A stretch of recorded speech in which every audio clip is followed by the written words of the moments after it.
What's up guys? For today's video, papakita ko sa inyo yung unit display namin ngayon dito sa SM Grand Central.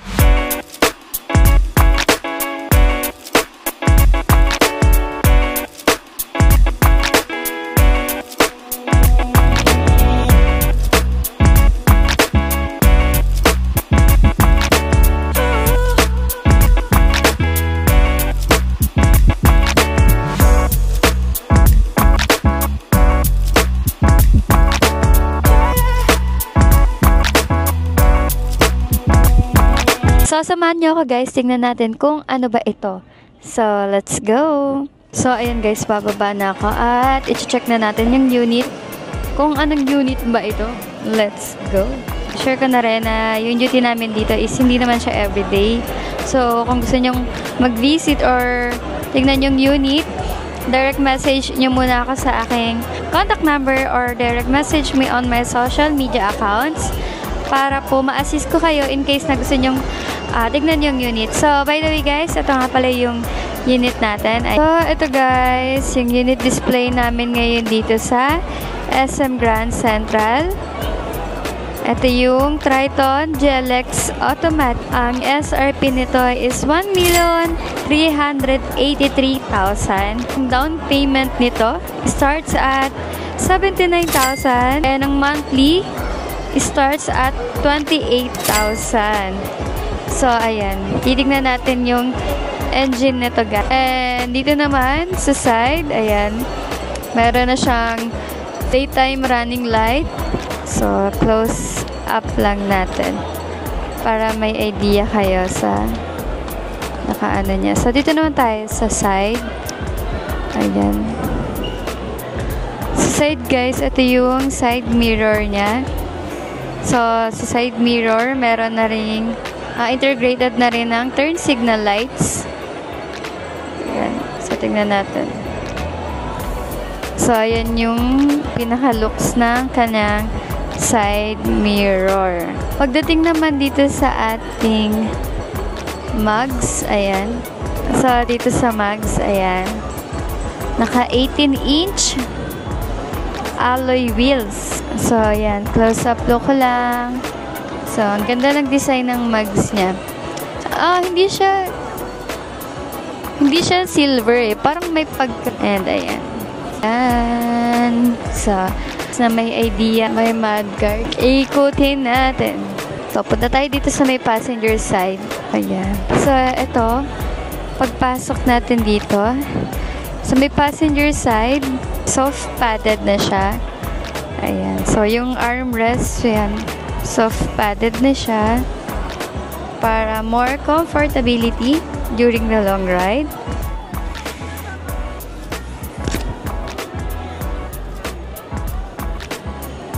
Para naman sa ating seat material, hindi siya leather, pero maganda yung fabric or high fabric yung ginamit sa kanya.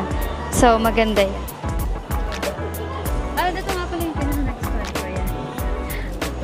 Maliit kasi ako. So, gustong-gusto ko yung may mga handle. Yan.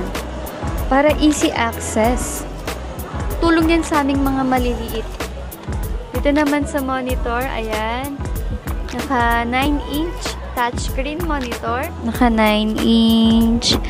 Digital na rin yung aircon control. Meron ding mga USB port or Type-C. And itong area na to, yan. Another console or pwede mong lagyan ng cellphone kung saan natin nilalagay yung cellphone natin. Automatic transmission na console. So, armrest with console siya. So, ayan. Ikutin natin to. Ito naman yung natin ito makahirap ha. Hindi ako magaling pagkadating sa ganito. So, huwag na natin ipilit kasi hindi ko talaga makadating sa sarili ko. Ayan. Ayan. And then, meron ding talagyan ng salamin. Sobrang raw lang na tong video na to para naman ma-feel nyo na parang kayo talaga yung tumitingin ng unit. So, ayan. Nasa second row na. Second row na. Second row, syempre meron din tayong port. USB port. Ayan. Sobrang importante niyan lalo na pag maraming nakasakay kasi maraming mag-charge for sure. So, ayan, maluwag po yung second row natin. So, ganyan yung pinaka-looks niya. Ayan, dandahanin ko na lang din.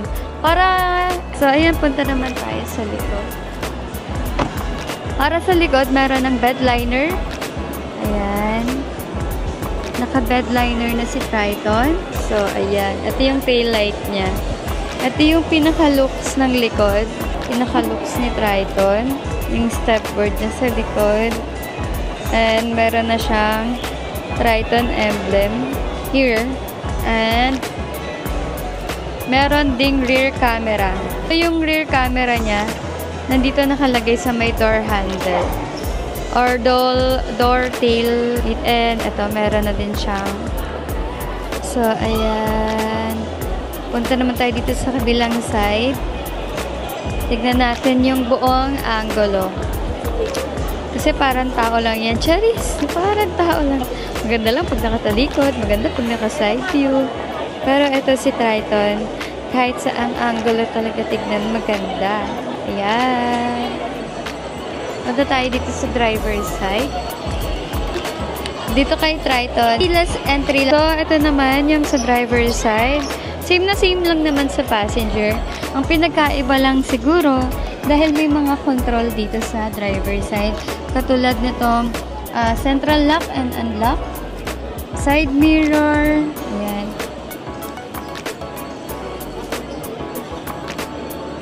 Window. Ayan, meron din. Nandyan din yung lock. I'm stuck. Na-stuck ako. Itong door handle, yan, meron din sa driver's side. Yan. So, nita ko lang ng maigi. And ito naman, yung steering wheel. Ito. Sa steering wheel, naka 3-spoke leather wrap. Ayan. So, ganito yung pinaka. Kita nyo ng maayos yung steering wheel. Ayan. So, sa steering wheel, meron na ditong audio control. Ayan, dito sa side na to. And, syempre, meron din tayong cruise control. Kung mapapansin nyo, meron ditong parang phone. Yan. Ano naman yung para sa ating hands-free switch. Para naman sa walang idea kung ano ba yung cruise control. Yung cruise control po, yung pinaka-help niya is para ma-lessen yung fatigue during the long drive. So, paano ba yun? Paano niya malalesen?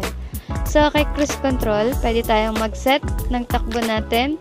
Minimum of 40 kph. Once po ma-reach na natin yung 40 kph, pwede na natin iset yung cruise control. Ayan. So, yung pinakatakbo nyo, nasa 40 na siya. And, hindi nyo na kailangan tapakan yung accelerator. So, hindi nyo na kailangan ibabad yung paa nyo doon sa accelerator. That's why, nililesen niya yung fatigue during the long drive. During the long ride or long drive.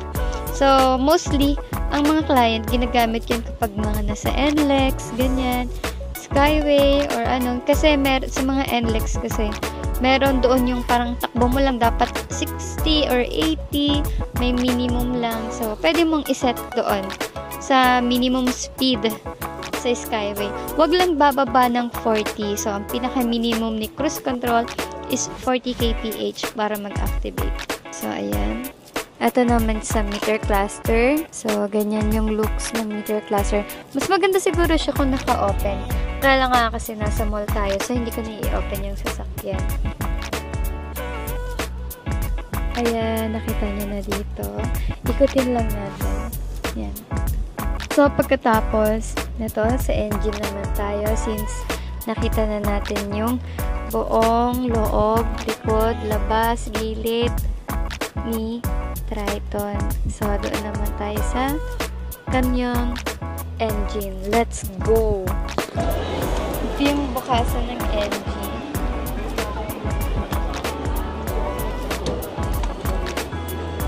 Dito po, yung bukasan ng engine. Ayan, papatulong tayo. Dahil cameraman ako, ayan, kailangan natin ng tulong. Thank you, Sir JC Yap.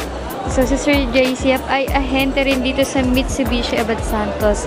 Di niya ako naririnig kasi naka-mic ako. So, ayan guys. Ito na tayo sa pinaka-engine. Ayan.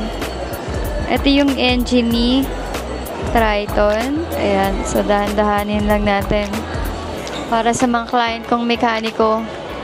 Ayan. Makita nyo yung ayan, nandito yung battery, yung coolant. Ayan. So, ayan yung engine ni Triton. Ayan, thank you so much, Sir JC.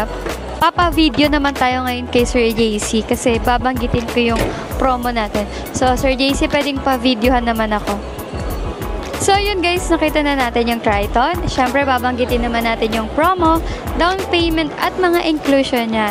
So, for Triton GLX Automatic, starts at 79,000 ang all-in down payment, and ang monthly amortization naman starts at 28,000. So, para naman sa mga inclusion and freebies niya, siyempre, meron na tayong 3 years LTO registration, 3 years TPL, 5 years warranty, or unlimited mileage up to 20,000 pre-PMS labor, 5 years chattel mortgage, 3 years factory rust proofing, 3M tint, early warning device, tools and jack, spare tire, and syempre para naman sa special freebies, meron din tayong mga freebies na HD dashcam, deep dish matting, side step seal, set of garnish sa front grille and sa door handle, trunk tray, hood emblem, car care kit, and yung car wax, star black, car shampoo, and meron din tayong Bosch horn Europa. So yun guys, kung hindi ka man mabanggit dito, ilalagay ko na lang sa screen para pwede nyo nang ma-screenshot yung mga inclusion.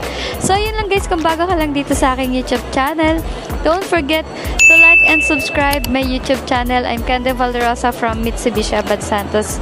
Ayun lang, bye!